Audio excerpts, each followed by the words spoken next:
Salut tout le monde, bienvenue dans cette vidéo. On se retrouve aujourd'hui pour parler semis. On va faire quelques semis pour le potager d'automne-hiver. Alors comme vous le savez, on avait déjà fait une série de semis au mois d'août. On avait semé des laitues, des épinards, des choux raves, des carottes en alvéole, etc. Certains ont déjà été repiqués en potager, comme vous l'avez vu en vidéo si jamais vous suivez régulièrement les vidéos. Donc aujourd'hui, ce que je vous propose, c'est pas du tout une vidéo exhaustive sur les semis que vous pouvez faire au mois de septembre au potager. J'avais déjà fait une vidéo sur septembre au potager. Pour ceux que ça intéresse, je vous mets le lien quelque part là-haut sur la vidéo. Mais aujourd'hui, je vais simplement compléter ces semis, notamment les épinards. Je vais refaire une plaque complète d'alvéoles d'épinards parce que j'ai l'impression que ceux que j'avais semés au mois d'août n'ont pas trop aimé le retour de la chaleur.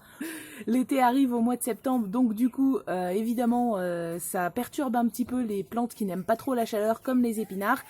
Donc je vais refaire un semis d'épinards pour être sûr d'en avoir, hein, parce que ça c'est vraiment une culture qu'on apprécie beaucoup et dont j'ai pas envie de me passer. Et puis je vais semer aussi de la mâche, puisque ça j'en avais pas semé au mois d'août, je trouvais que c'était un petit peu tôt. Et je vais aussi semer des oignons blancs, mais en alvéole. Hein, je continue d'expérimenter la technique de semis multiples de Charles Doding, qui prépare ses semis en alvéole en mettant... bon, selon les variétés, 3 à 4 graines dans chaque alvéole. Et il ne démarie pas ses semis au moment du repiquage. Hein, il repique directement ses semis en petits poquets de plusieurs petits plants.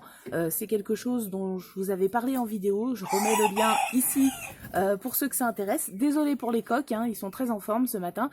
Donc voilà, je continue d'expérimenter ça et c'est pourquoi je vais faire ces semis en alvéole. L'autre raison pour laquelle je fais ces semis en alvéole, c'est parce que au potager, il y a encore certaines cultures d'été qui sont en place, notamment les courges. Comme vous le savez, elles sont très exubérantes, elles prennent beaucoup de place. Et tant qu'elles sont en place au potager, eh ben, je peux pas faire des semis en pleine terre. Donc je les prépare en alvéole et ça me permet d'avoir des plants qui sont déjà un petit peu grands au moment du repiquage et donc d'attendre que les places se libèrent au potager pour pouvoir accueillir ces cultures. D'autre part, ça limite quand même aussi les problèmes de limaces. Alors bon, cette année, j'ai pas trop de problèmes avec les limaces, hein, je touche du bois pour que ça continue. Mais dans le doute, je trouve que quand on prépare ces petits plants comme ça, en godet ou en alvéole, à l'avance et qu'on les replante quand ils sont un peu plus grands, eh ben, on a moins de problèmes avec les ravageurs. Hein, donc voilà. Alors évidemment, il y a absolument rien de révolutionnaire. Hein, c'est des choses qu'on a déjà vues, comment je fais mes semis en alvéole. D'autres jardiniers sur d'autres chaînes vous ont déjà montré aussi comment ils font leurs semis. Mais c'est des vidéos en général que vous appréciez beaucoup, les vidéos sur les semis. Donc voilà, puisque j'en ai refait une série, eh ben je partage ça avec vous.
Voilà, c'est fini pour les semis. Alors, je voulais vous dire que la vidéo de vendredi, elle sera consacrée à l'élevage, l'élevage des cailles en l'occurrence. Vous savez qu'il y a à peu près un mois, on a repris des cailles et je voulais vous faire un petit peu le point sur cet élevage qui est vraiment très intéressant pour ceux qui recherchent une certaine autonomie alimentaire et notamment ceux qui ont une petite surface ou ceux qui sont en zone urbaine ou périurbaine, puisque contrairement à mes coqs que vous entendez chanter depuis le début de cette vidéo, eh bien les cailles, elles sont silencieuses, c'est un élevage qui prend peu de place, donc qui peut vraiment être très adapté pour ceux qui sont en zone urbaine ou périurbaine, et vous le verrez, c'est vraiment un élevage très productif.